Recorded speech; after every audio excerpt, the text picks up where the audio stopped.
Hi, everyone. My name is Hannah with Geopolitics. Thank you so much for being with us tonight. This is an incredible turnout, and we're so excited to have you here with us. So just to start, thank you for coming to this session. Georgetown University is committed to standards promoting speech and expression that foster the exchange of ideas and opinions. While it is recognized that not everyone may share the same views as the speaker, it is expected that everyone in attendance at this event respect the right of the speaker to share their perspectives and ideas by not causing a disruption to the event's activities. At the conclusion of the event, there will be a question and answer session during which you may ask questions and engage in dialogue. Please be sure to phrase your comments in the form of a question. In the interest of time, we ask that each person be concise and ask only one question. I'm now going to turn it over to S.E. Cupp to provide our welcome. Hello. Welcome to the students, and let me just say that it's events like this one, opportunities to showcase what an engaging, provocative, respectful, civil dialogue between our fantastic students and leaders like Carly Fiorina can look like. These opportunities are one of the many reasons I am so proud to be an advisory board member at GU Politics. I am endlessly impressed with you guys, and I know that Carly will be too.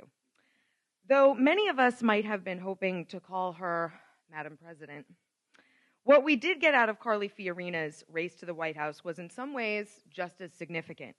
Here we saw what it looks like when a strong, smart, conservative woman is taken seriously by her opponents, by the media, by voters.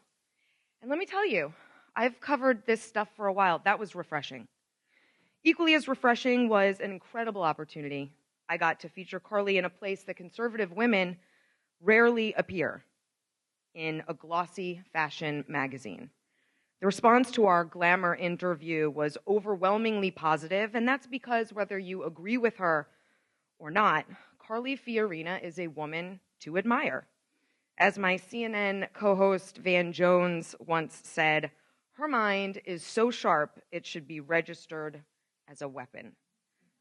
I am so excited to have her here. Let me introduce Reed Howard, who is a big Georgetown Carly supporter. He's a junior in the School of Foreign Service, to formally introduce Ms. Fiorina. Thank you.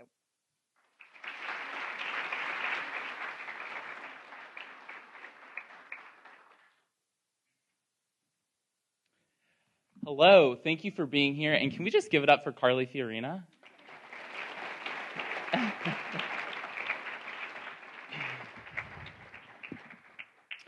I'm honored to introduce such an incredible leader, businesswoman, and 2016 presidential candidate, Carly Fiorina. From the day she announced her campaign, I was #Team Carly. I even donated. It was only $16, but hey, I'm a college student. And I could not be more humbled to welcome her here to the hilltop. I'm a junior in the School of Foreign Service from Virginia Beach, Virginia, and I became involved with geopolitics for a simple reason.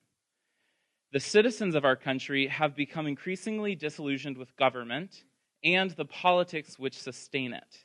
I came to the Institute of Politics and Public Service seeking an answer to the question, how can we do better? Geopolitics makes it possible for students to have deeply enriching conversations about politics and public service with leaders in the field today. It helps us dive deeper in a world saturated with surface-level analysis.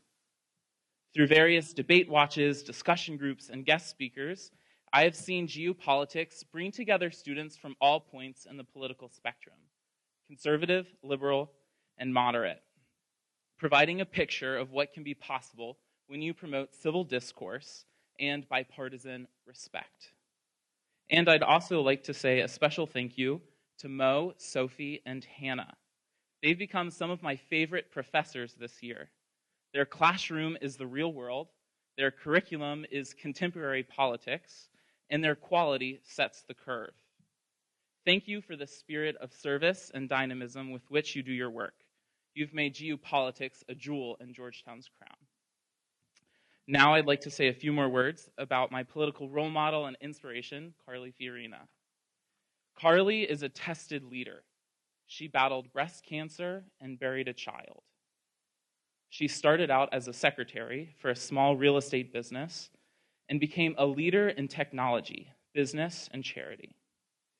In 1999, Carly was recruited to HP to save a struggling company that had become a bloated, inept bureaucracy that had failed to meet expectations for 9 quarters. As CEO of HP, she was the first woman to lead a Fortune 50 business and the first outsider to lead HP. During the worst technology recession in 25 years, she focused on innovation and leading again. While lots of other tech companies went out of business altogether, Carly saved 80,000 jobs and would grow the company to 160,000 jobs. Carly is now a leader in the conservative movement, standing alongside all Americans who refuse to settle for the way things are and a status quo that no longer works for them.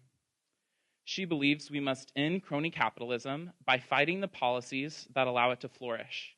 She believes we must fix our festering problems by holding a bloated, inept government bureaucracy accountable. Can you tell I've listened to your stump speech a couple times? She believes Republicans must stand for conservative principles that lift people up and recognize all Americans have the right to fulfill their God-given potential. Let's give a warm Georgetown welcome to Carly Fiorina.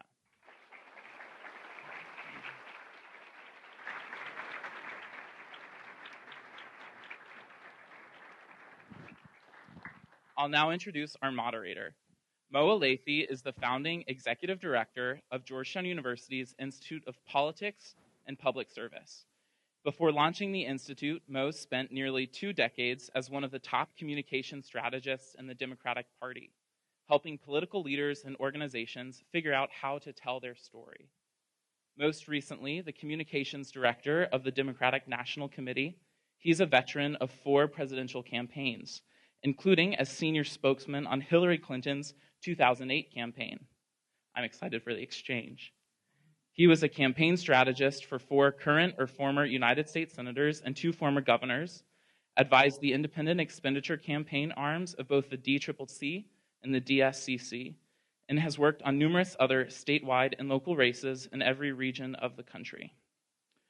We invite you to participate in today's conversation by tweeting, posting, and snapping with the hashtag #Carly@GU. And with that, welcome Mrs. Fiorina, and I'll hand it over to Mo. Reed, thank you so much. You exemplify why we're here, and your continued involvement is much welcome.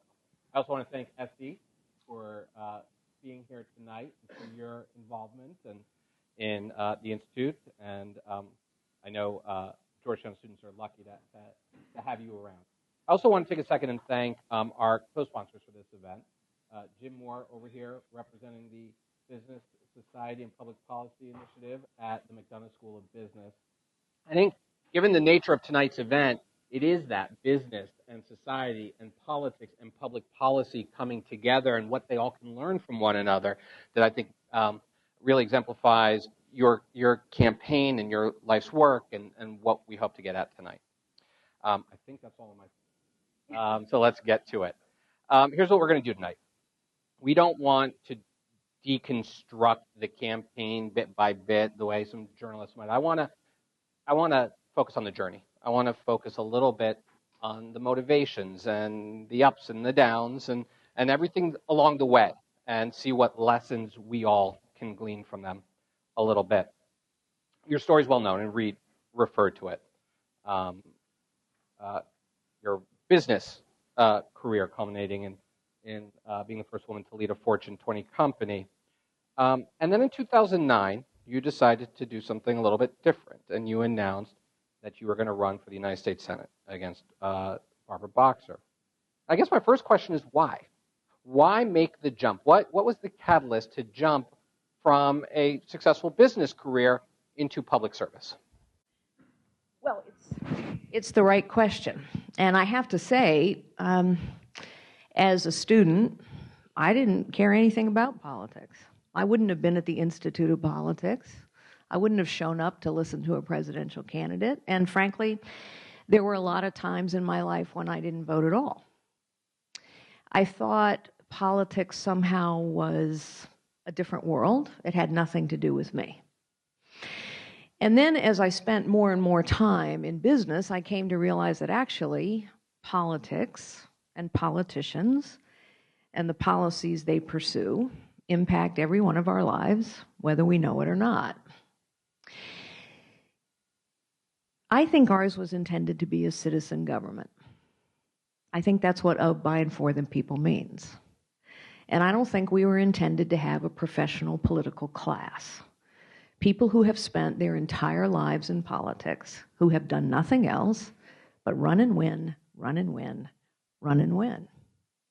And I think the only way to break that system is to have citizens stand up and run, especially citizens who actually might know something about the real world, about business or the economy. I think it's important. And so I stood up and ran. I disagreed vehemently with Barbara Boxer about just about everything. I had seen the impact of many liberal policies on a state that I loved, California, which has the highest income inequality in the country, which spends more money per pupil on education than 49 out of 50 states, and yet has outcomes that are 49th out of 50. I mean, I could go on and on. But the point is, California is sort of a test case in my mind of what happens when you have wrong-headed policies for too long. It works really well for the rich, and it doesn't work very well for anybody else. And so I ran. And obviously, we lost that election. Barbara Boxer, a long-term Democrat senator, she and her party were forced to spend $30 million to defend that seat. I'm pretty proud of that. And perhaps more interestingly, from this gathering's point of view, as a conservative, and I ran as a conservative because that's what I am, as a conservative, while I lost the election, I won more Republican votes, more independent votes, and more Democrat votes than anyone else running that cycle. Which is a demonstration, I think, that while we talk a lot about R's versus D's, it turns out that as Americans, we actually have more common ground than we imagine sometimes. That's certainly what I found, and I found that in the presidential election as well. Before we get to the presidential, I want to touch on this notion of citizen government, right? The piece that seems to get lost a lot of times is that those of you who throw your hats into the public arena are human beings. And I actually want to jump right into the personal for a second, because as you got ready to run for the Senate, you had to deal with two incredibly difficult personal things in your life, right? The loss of a child, and you were diagnosed with cancer. In fact, you campaigned while undergoing chemo. How do you do that, right? Like, how does somebody go through two incredibly private, personal incidents in their life like that just as you're stepping out onto the biggest public stage you probably had at that point? So let me start by saying that I had seriously contemplated getting into the Senate race and was actually attending the Republican convention in California, the California Republican Convention, and intended to announce my candidacy. And that day, before I got in the car with my husband to drive up to Sacramento, I went to my doctor and she told me I had cancer. So I had to put those plans on hold.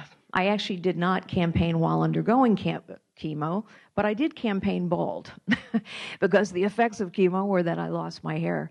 I have to tell you a funny little story. The day that I announced my candidacy, I had completed chemo, I had completed my treatments, but I looked like a cancer survivor because that's what I was. And I had a fan, shall we say, who wrote me and said, Carly, I think you're such a great candidate, but may I suggest that maybe you change your hairstyle? You look like a radical. Well, so no, actually, I'm just like bald. But anyway, Um, so I put my campaign on hold until I was certain that I would be healthy at the end of it. 2 weeks after I finished my final round of cancer treatments, we lost our daughter. She was an addict. And so that was obviously, it's the most awful thing that can ever happen to you, is to lose a child and to watch someone's life literally taken away from them by what I call the demons of addiction. Honestly, the only thing that got me through that is my faith and my family. And in a way, getting out on the campaign trail and meeting so many people, many of whom had also had tragedies in their lives, many of whom were also struggling with deeply difficult circumstances, whether those were the loss of a job or the loss of a family member or concern over a family member that was serving in our military, for example. In a way, meeting those people and talking with those people was actually helpful. How does, I mean, your political views were established long before that, but how does that impact your political worldview, right? I mean, not to be crass, but I got to imagine that going through life transforming moments like that might impact the way you look at this next stage that you're about to embark upon. You know, I think what I learned in those experiences is that life is not measured in time. A life is measured in love, in moments of grace, and in positive contribution. It sounds corny, and it especially sounds theoretical when you're as young as you are. It would have sounded theoretical to me when I was your age. But it is true that the only thing we can control in our own lives is our response to the circumstances we're presented with. We control nothing else. We control what's in our heart. We control what we do. But we don't control what happens around us. And you have no idea what lies in front of you, and you don't have any idea how long your life will be. And so, knowing that, making a positive contribution is incredibly important. And hanging on to your soul through the hard times is incredibly important. And so I think those experiences made the difficulties of a campaign, and there are some, much easier to bear. Okay, so let's fast forward. That campaign ended differently than you had hoped. Fast forward a few years. In 2015, you announced you're going to run for the presidency of the United States. What motivated you to do that? Well, actually, it was a very specific circumstance. I had created an organization, a political organization, called Unlocking Potential. And the purpose of our organization was to bring people, particularly women, who had stopped voting or who maybe had never voted in the first place, not because they didn't care about what was happening in their lives or happening in their nation, but because they thought they didn't count. Because a lot of people that I know who don't vote, it's not because they don't care, it's because they just think it won't make any difference. And so we set out to re-engage women in the political process. And obviously, I am a conservative, so I wanted to reintroduce people to what I think conservatism really is. Because there are a lot of things that people think they know about a conservative philosophy, and those are just caricatures. In any event, I was engaged in that work, and I was speaking at a Rotary Club in New Hampshire, actually. And it wasn't a political speech. I was talking about potential. I was talking about human potential and how human potential is the only limitless resource we have in this world. And it is the only resource we need to solve every problem and to capitalize on every opportunity. And the truth is, far too much human potential is squandered every day. And for me, the great joy in life is to try and unlock human potential. In any event, I was giving a speech about that, and I was giving a speech about the possibilities that this nation has always represented. And at the end of the speech, first of all, I should say, at the beginning of my speech, before my speech started, in fact, I was having lunch, and this gentleman sat down next to me. That's how Rotary clubs work. If you've ever been to one, you have lunch, and the club does the business of the club, and then the speaker speaks. And this gentleman sat down next to me, and he said, in a rather unfriendly way, I have to say, "I don't think I'm going to agree with you on anything." I said, "Wow, how do you know?" He said, "Well, I'm a Democrat." I said, "Well, listen, you might be surprised."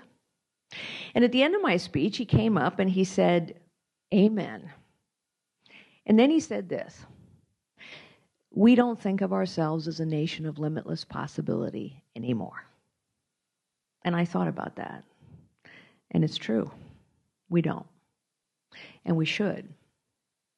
Because when we lose our sense of limitless possibility, we're losing the core of who we are. And this always has to be a nation where people can use their God-given gifts, regardless of their circumstances, and it's not. And so that set me on this thought process about why is that? Why is it we don't think of ourselves as a nation of limitless possibility? And among other reasons, the reason we don't think of ourselves that way is because 80% of us, 80% of the American people, let's just pause over that number for a moment, 80% means it's Democrats, independents, Republicans, it's people who are politically active, it's people who aren't politically active, like it's most of us. 80% of us think that the federal government has become so inept and so corrupt, and that we have a professional political class that cares more about its position and power and privilege than on getting anything done, and that's both parties. And by the way, that's true. And this system that we have, that's been entrenched for decades under Republicans and Democrats alike, this system favors the big, the powerful, the wealthy, and the well-connected. And it crushes everybody else. And that's what's happening. And the only way you break that system is you got to have people who are brave enough, strong enough to challenge the system. So I did, which is kind of what I've done all my life. So you get into this race, and there are names swirling around, right? There are folks who, some have gotten in, some aren't in yet, but they're expecting to. You got names like Bush and Cruz and Paul and Rubio and some others. How do you, what's your path, right? I mean, you run a company, you understand the importance of having a strategy. When you decided to step out onto the field, what was it that you said was going to set you apart, and what were you most worried about?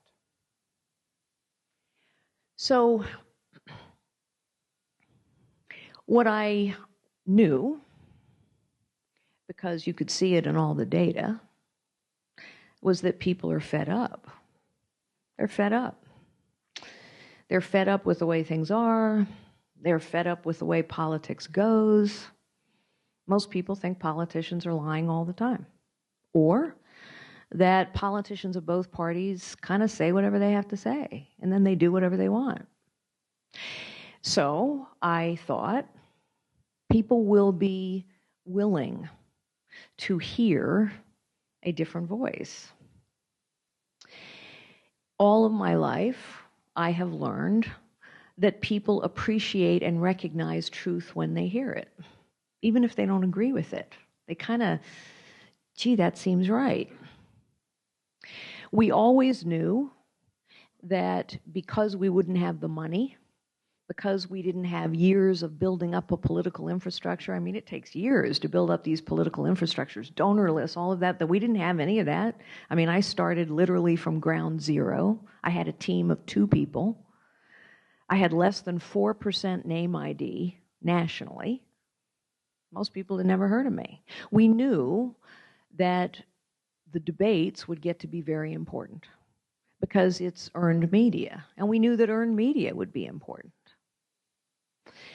And they turned out to be, and it also turned out to be really important that when the earned media went away in many ways, because Donald Trump, who I didn't predict would run, when Donald Trump captured so much of the earned media and continues to this day, we couldn't get any oxygen. And when I was no longer on the debate stage, because lots of people didn't want me on the stage, then there is no path forward anymore. But we wouldn't learn those things until much later on. And I'm very proud of the fact that I think we carried a message that a lot of Americans heard.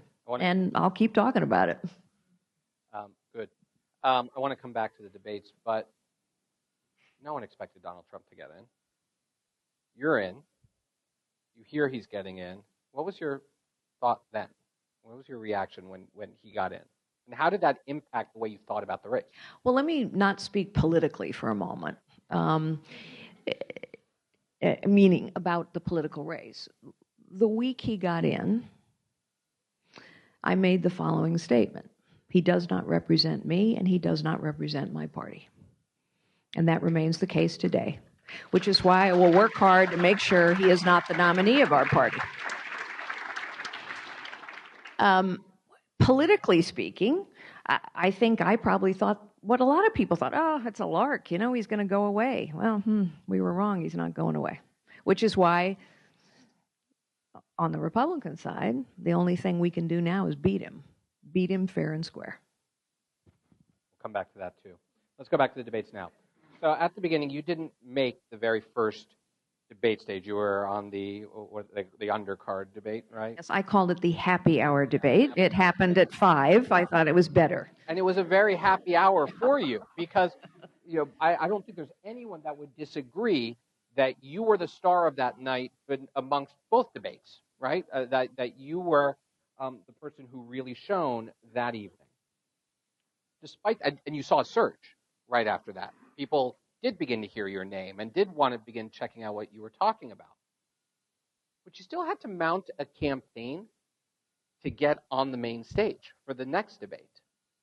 And I guess my question to you is, what were those you touched on a few of them in terms of lists and donor lists, but talk a little bit about the institutional challenges of not being an insider, of being an outsider, and do you think you had a fair shot at this the way some of the other campaigns did? So it's a really important question. If you are, like I am, tired of an entrenched political class that serves itself before it serves you, tired of government that doesn't really change enough, if you're tired of, these are not exaggerations. Our government is inept and it's corrupt. And Republicans and Democrats alike have presided over that. But that system, that political system, everything about that system favors incumbents. It favors people who have been in politics a long time. The PAC money flows to incumbents because incumbents have power. Donor lists are built up over years. You have committees of both the Democrat and the Republican Party that funnel their money towards incumbents. As a matter of policy, we will fund incumbents. So it is exceedingly difficult for someone who is not a politician to break in. And frankly, the only reason that Ben Carson, if you think about his candidacy, he had built email lists over several years. Good for him. Donald Trump broke in. Why? Because he owns the airwaves on every channel. He has more impact in earned media than you can spend political dollars. And when you have 4% name ID and you haven't been raising money, um, that's a big hill. And that's why the debates were so important. I mean, just to put this in perspective, the New Hampshire primary, the Republican New Hampshire primary, Jeb Bush spent, I think, $37 million in paid advertising. Chris Christie spent something like $14 million. Donald Trump didn't need to spend a dime because he was on the television day in and day out. We spent 1.5, something like that, $million. So the system favors the system. And by the way, you shouldn't be surprised by that.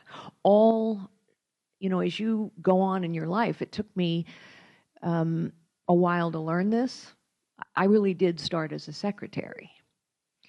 And so I've had to challenge the status quo all my life. And I started at a time when it was hard for women. It still is hard for people who are different, but it was really hard for women then.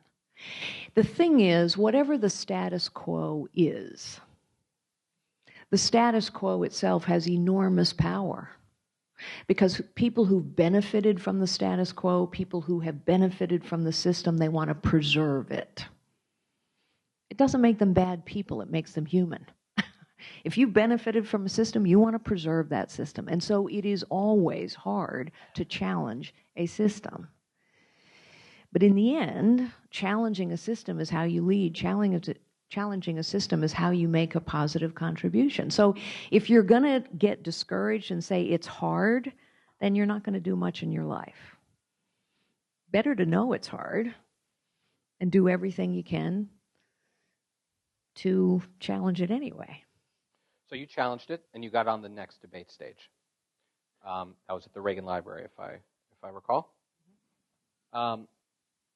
Just as you were sort of taking off, right in advance of that debate, Donald Trump had that famous Rolling Stone interview where he said some not so nice things about you, and made comments on your appearance. And you were asked about that in the debate, and I thought your line was a particularly powerful moment when you said, I think women all over this country heard clearly what Mr. Trump said. And he responded saying, I think she has a beautiful face and is a beautiful woman. That was the exchange. I remember it struck me that I thought his response was a little off.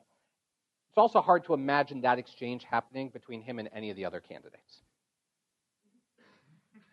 There are other challenges that women who run for office face that men don't have. And I don't think that's a partisan thing. I think the same can be said about women of both parties. And I guess I'd be curious to hear you talk about that. What, if you saw that, and what some of the challenges you thought were as a woman. Well, in this regard, politics isn't that much different from business, actually, or life, you know.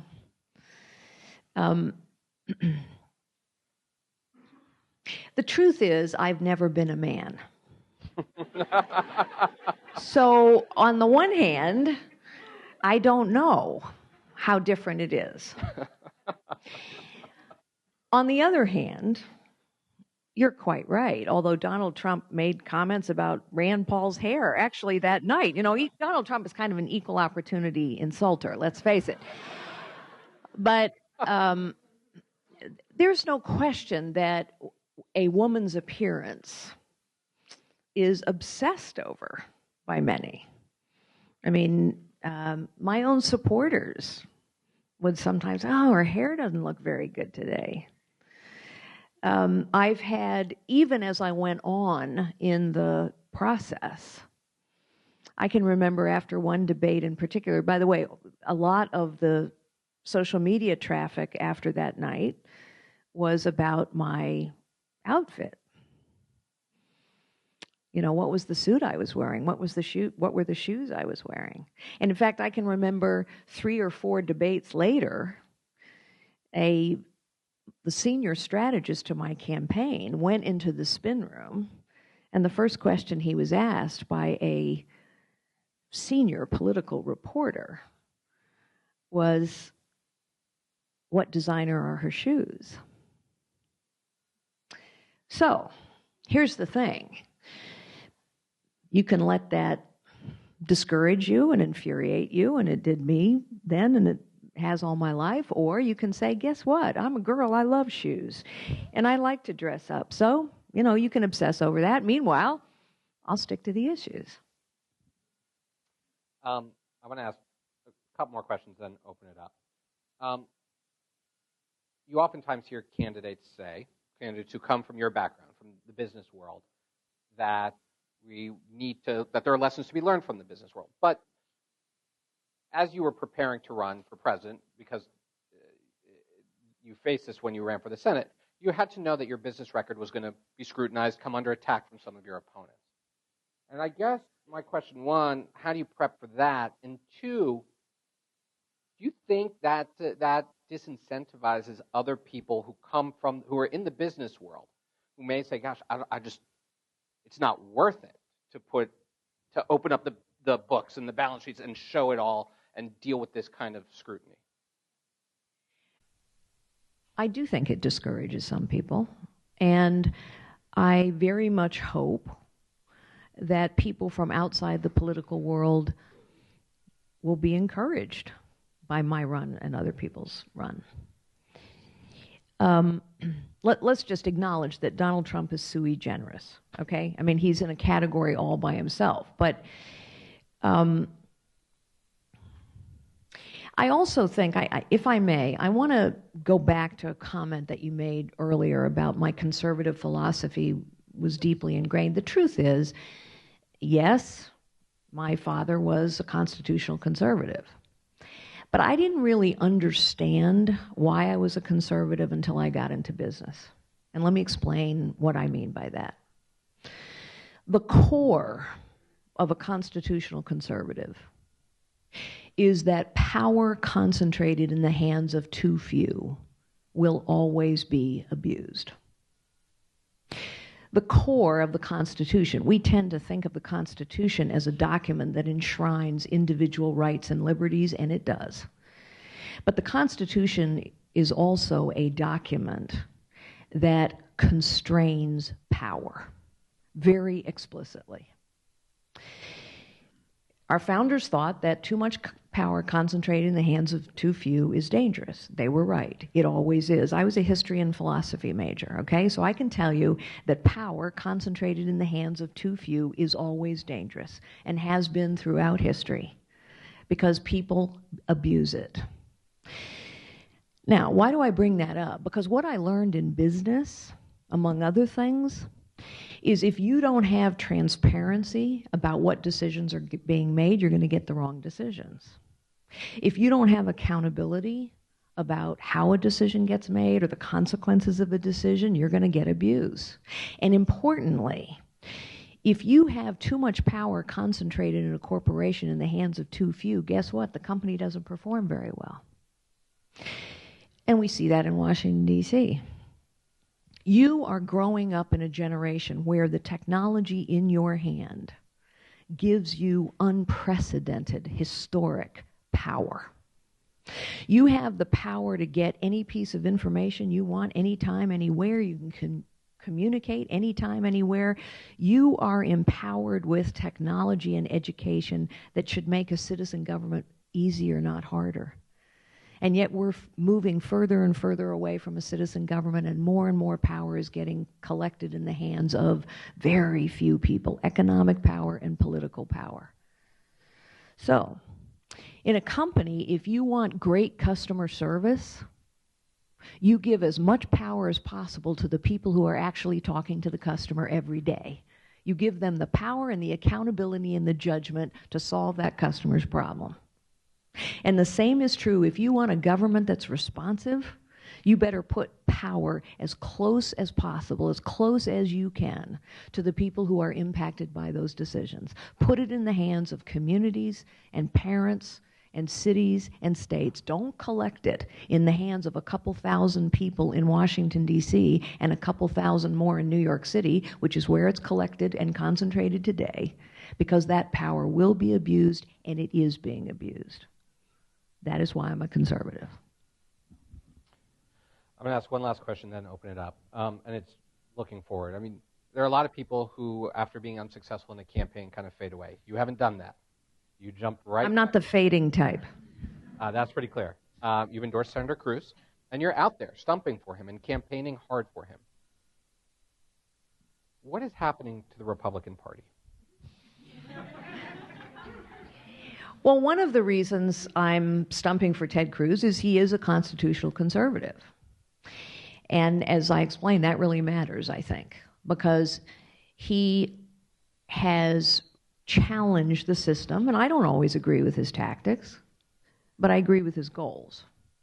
And his goals have been to disperse power out of this city.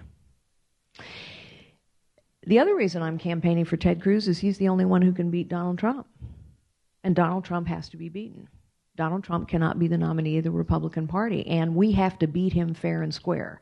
When the Republican establishment gets together and says, we're going to pick the nominee, we're going to tell you who we think ought to be up at bat next time. They tried that with a couple of these candidates. It didn't work. And then they say, well, we don't like Donald Trump, and party elders say tisk tisk to the voters. That's not going to work. We're going to have to beat him fair and square at the ballot box, and the only guy who has a chance of doing that is Ted Cruz. But let me be contrarian for a second, because there are some people out there who worry about. It's pretty clear no one is going to be able to win the nomination outright. No, it's not. With all due respect, no, it's not. In advance of the convention, you think that's not true? That's not. Well, it will depend on Rubio and Kasich exiting the race. Mm-hmm. I hope they do. I hope they are statesmanlike and understand and exit the race. But yes, if we have 4 people in this race all the way to the convention, then your statement is correct. If it comes down to a 2-man race, then absolutely Ted Cruz can get the delegates. I guess my question is, because my interest is piqued by what you just said about you can't have the power brokers or the establishment selecting the candidate. If this comes down to a contested convention and he is not selected there, although coming in maybe with a plurality, do you have any concern about long-term tearing up? Look, I think there are a lot of Republicans who are worried about long-term tearing apart of the Republican Party regardless. But what does the future of the party look like if it comes to that? Well, you know, Mo, I went through an entire presidential campaign refusing to answer hypothetical questions. Turns out it's a pretty good rule. But obviously, I'm concerned about the future of our party. Now, look, I know we're at Georgetown, and with all due respect, you're a Democrat, so I know that it's fun to bash the Republicans. But let me just say, let us imagine, let's just think about what's happening in the Democrat Party. We have a 74-year-old avowed socialist. That's what he is, folks. And socialism doesn't work except for the few who are powerful enough and wealthy enough and big enough and well-connected enough to control that system. That is the history of socialism. And we have Hillary Clinton, whom 70% of her own party thinks she's a liar. That's because she is. Okay, she is. That's demonstrably true. So yes, I am concerned about the Republican Party, but I'll tell you, it stuns me that so few Democrats are expressing any concern about their party. That's not exactly a vibrant list of candidates. Hillary Clinton and Bernie Sanders. So what does that say about your party, Mo? I'm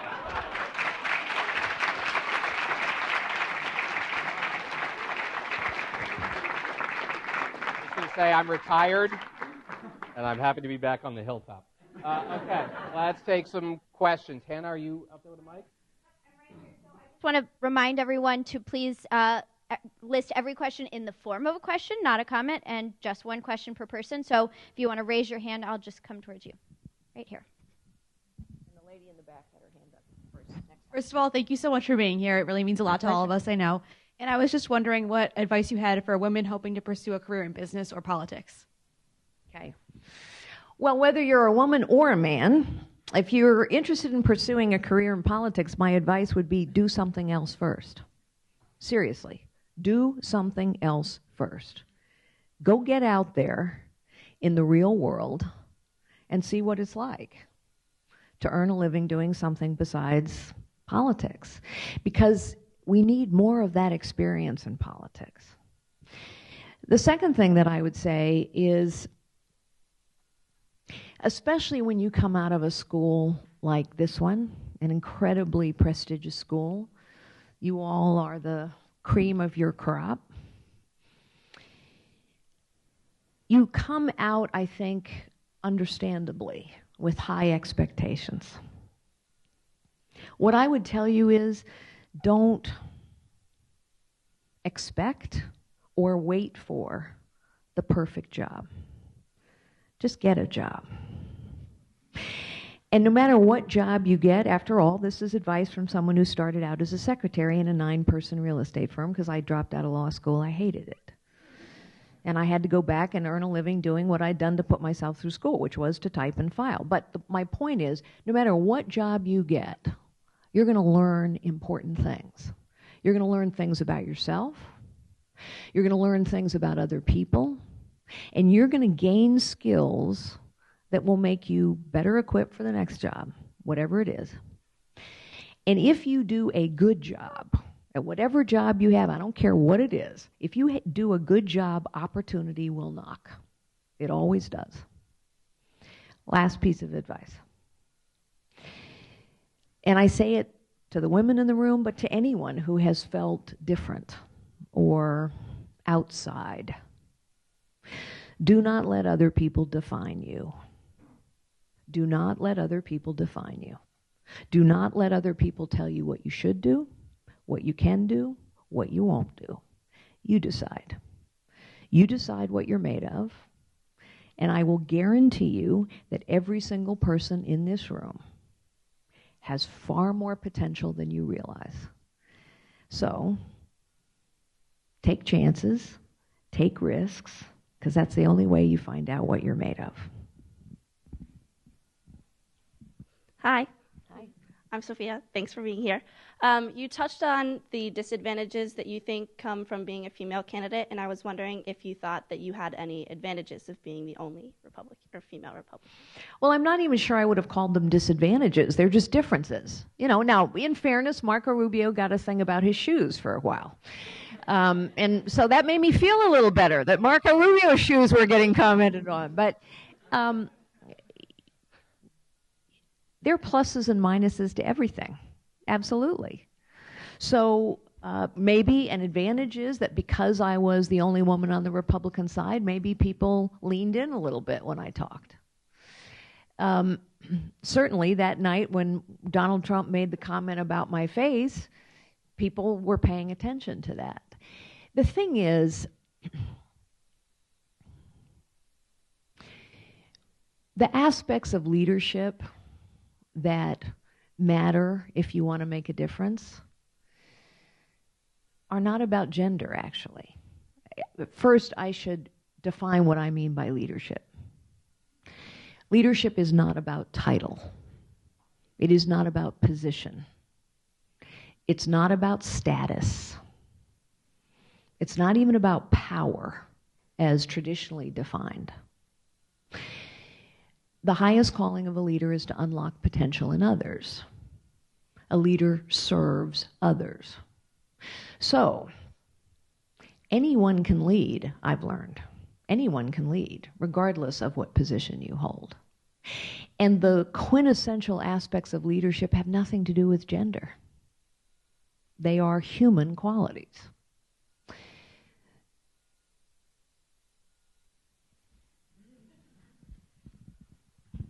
Hi, thank you for coming. My name is Grant. Anyone who's been following the election knows that this one seems so different than anything we've seen in a long time, at least. What do you think will be the lasting ramifications of this election, either way it goes? And what do you think your role in that was?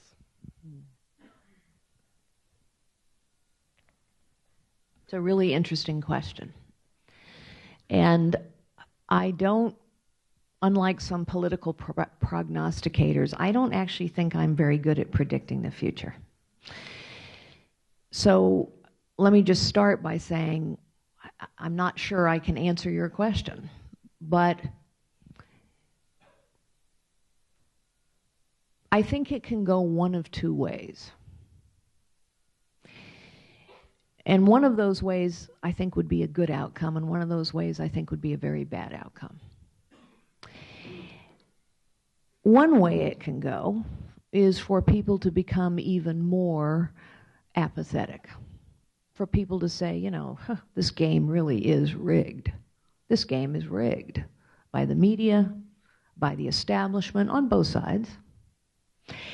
And it doesn't really matter what anybody else does. The game is rigged, the deck is stacked, there's nothing any of us can do. And people get really apathetic and they disengage even more than they already are.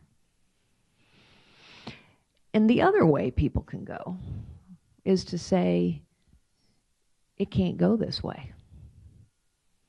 And we have to, actually, especially now when we have the tools to do so, we actually have to restore a citizen government. We have to restore competence and honesty in government. We have to break down a professional political class of both parties that has let us down. I hope very much it will be the latter. And what I'm going to stay out there talking about and trying to make a positive difference every day is why it has to be the latter. And why engaging in the future of this nation from wherever we can matters to our own lives and to the future of our children and our grandchildren. It seems to me that there's actually a third reaction right now, that there's a growing number of people who are just angry, right? Beyond apathetic, they're just getting angry. And it cuts across ideology, right? Angry people on the left, angry people on the right. And that's one of my fears, is that this election cycle is just getting people more and more riled up to the point of anger. What would you say to that? People who are just so angry and disgusted by everything. Well, they are angry and disgusted. And and on both the left and the right, there are all kinds of angry people, frustrated people. And who can blame them? They're angry and they're frustrated on both sides because it isn't working anymore. Go back to that figure, 80%. 80% of the American people have figured out this system is corrupt and corrupting. And it's working for some, and it's not working for most. You know, one of the incredible privileges and joys, really it's a joy, even when you hear terrible things, is to meet people when you campaign and to hear their stories. You know, when I have veterans, strong, fighting men and women who come up to me and who break down and say, I feel powerless. I feel powerless in my own life because I can't get the care I've earned. I feel powerless in my own life because 22 veterans are committing suicide every day. Or what about someone who's in, you know, one of these riot-ravaged cities who says, I feel powerless over my own life. I can't get ahead. I have no stake in my future and my community. Yes, people are angry and they're frustrated. And it's why I think whether you think you're a Democrat or Republican, an independent, whether you think you're on the left or on the right, I think what we can all agree on is the system isn't working. And so therefore, we have to restore a citizen government where we release the concentration of power that has accumulated in the hands of too few for too long and put power back in the hands of citizens and communities, which is where it belongs, because that's where it's the most accountable. That's a generation worth of fighting. And I'm going to keep fighting for that against both Republicans and Democrats, by the way.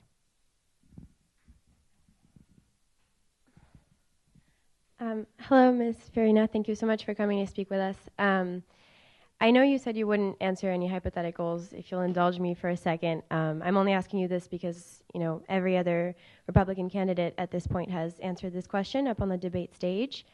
If, as it seems that it very well might happen, the race comes down to Donald Trump as the Republican nominee against Hillary Clinton as the Democratic one, would you vote for Hillary Clinton to prevent Donald Trump from being president? I'm glad you asked that because I couldn't have.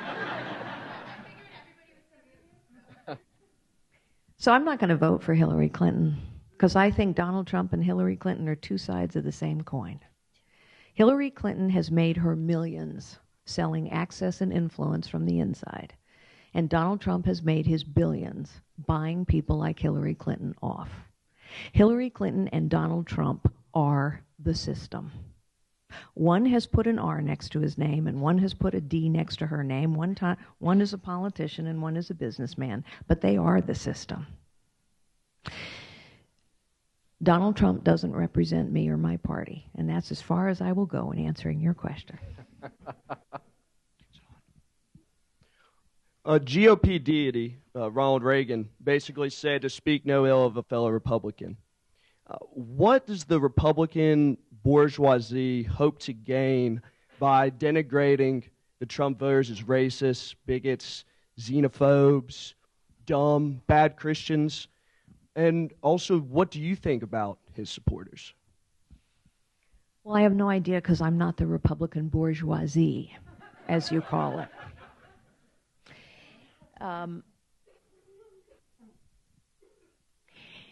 Look, it is really easy.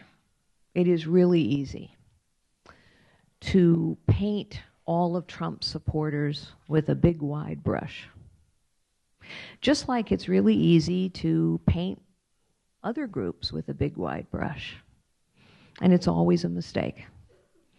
I know some Trump voters, and they're not xenophobic, and they're not racist, and they're not backwoods. Now, I happen to profoundly disagree with them.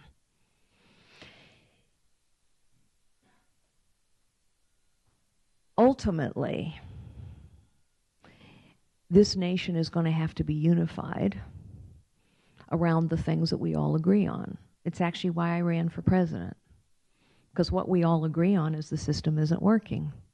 In a way, I think there are a lot of Bernie Sanders voters who are voting because they're so angry at the system. I think one of the reasons there's a lack of enthusiasm for Hillary Clinton is because a lot of voters understand she is the system.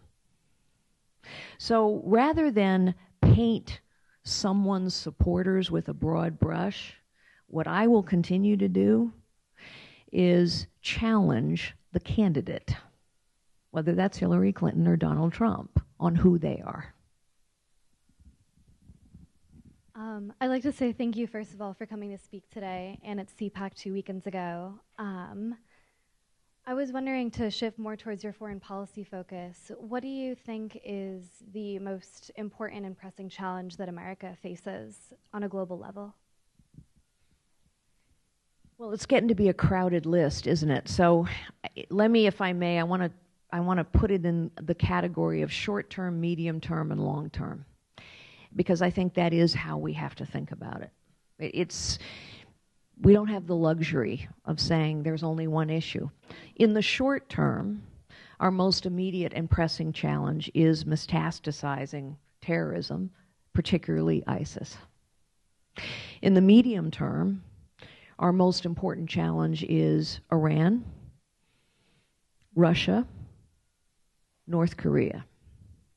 In the long term, our most pressing challenge, depending upon what they choose to do and how we choose to respond, is China.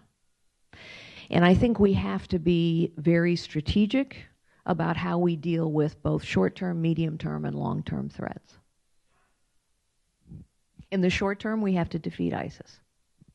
In the medium term, we have to be very clear-eyed about Iran, who is our adversary, Russia, who is increasingly our adversary, and North Korea, who clearly is. I've held the highest clearances available to a civilian. I chaired the advisory board at the CIA. I've worked with the NSA. I've worked with DOD. There is no doubt that Iran is seeking a nuclear weapon. There is no doubt that this deal that was made is terrible.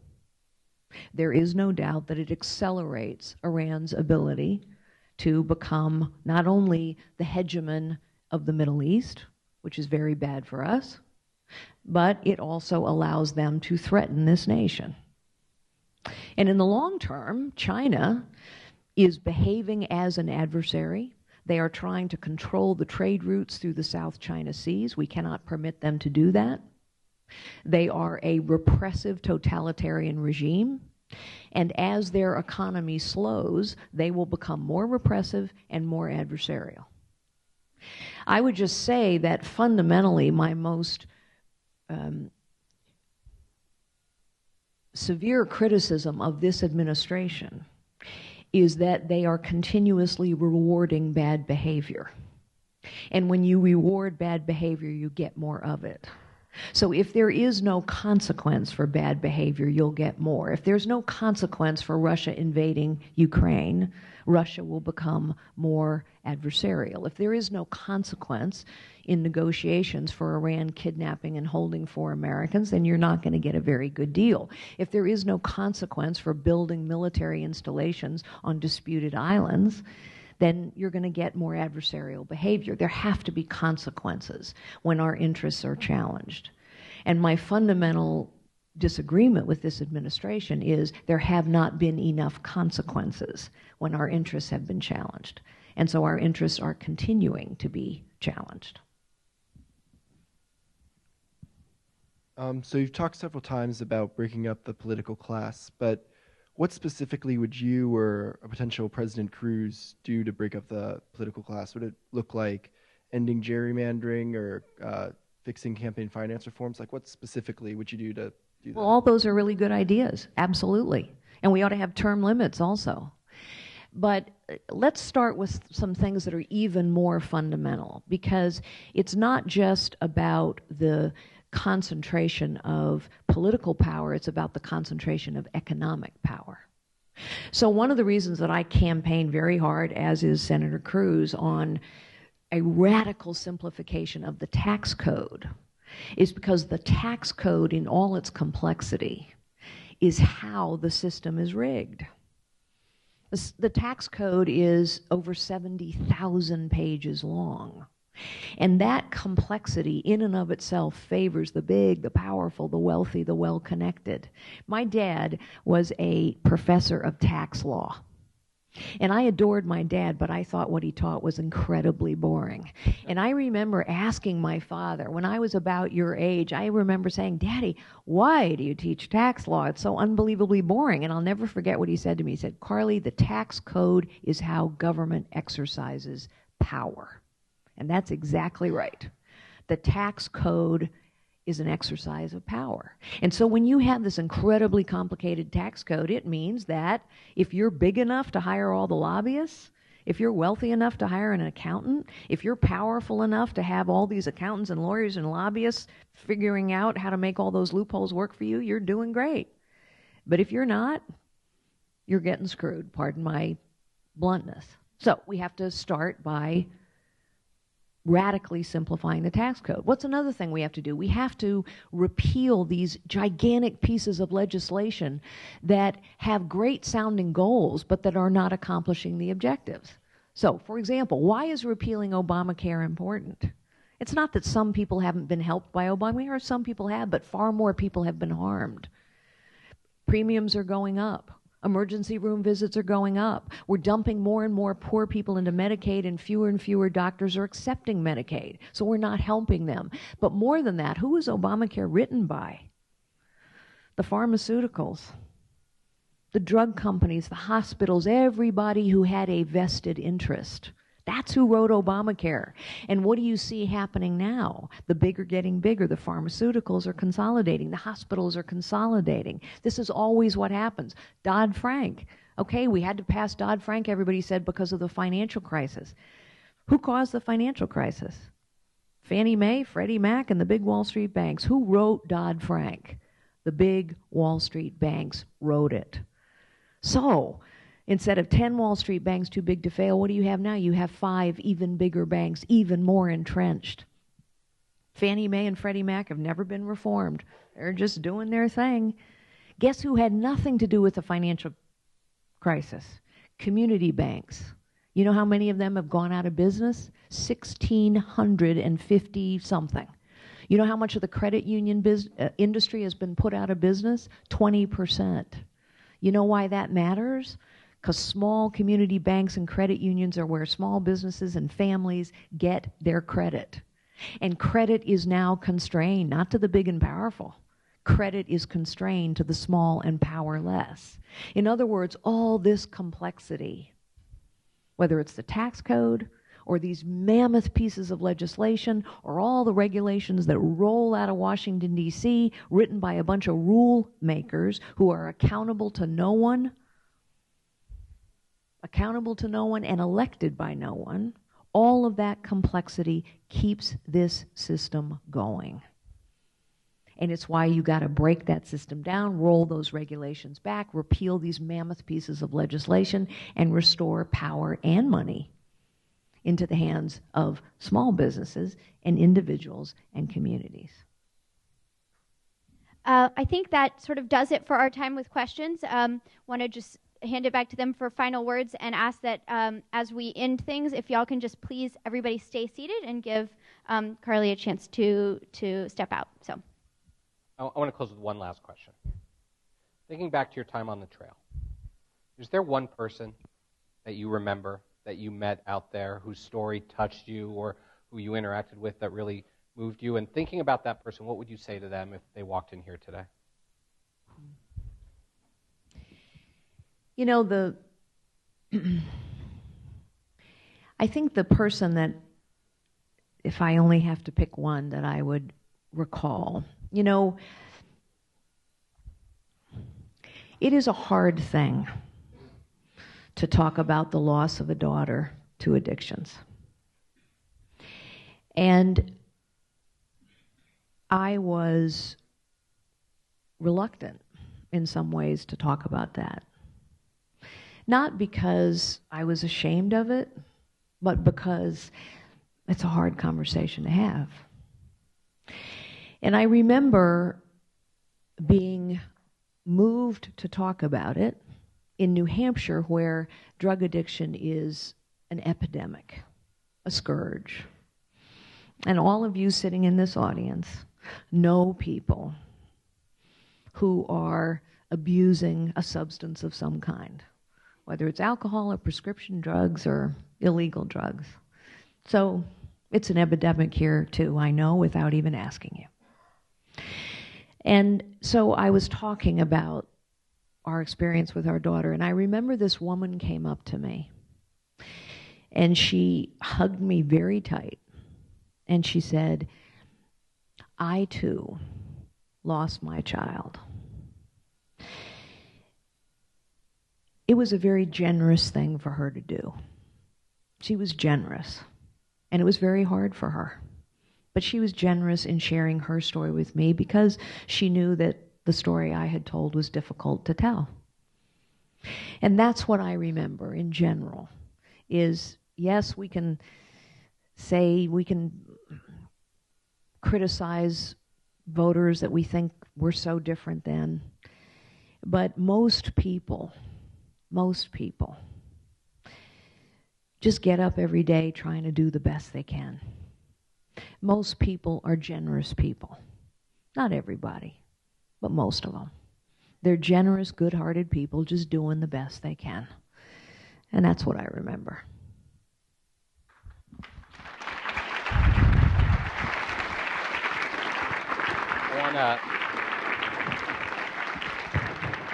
I want to thank you for coming tonight and for being so open with all of us. You and I have appeared on a few TV sets together over the years and don't agree on many things, including Hillary Clinton, and agree on some things, including Donald Trump. But you see, I'm at least honest enough to say we have our problems too. Right. See? But what we believe here is that unless we begin to understand each other, we're never going to be able to move forward. And I think tonight you really help move the ball on that and help us understand one another a little bit more. So thank you so much for coming. You know, can I just say one last thing? It's been a pleasure. Thank you. It's been a pleasure to be with all of you. I want to say one last thing and challenge all of you in this way. This is the Institute of Politics. George Washington, our first president, 220 years ago this September, warned us in his farewell address about the rise of political parties.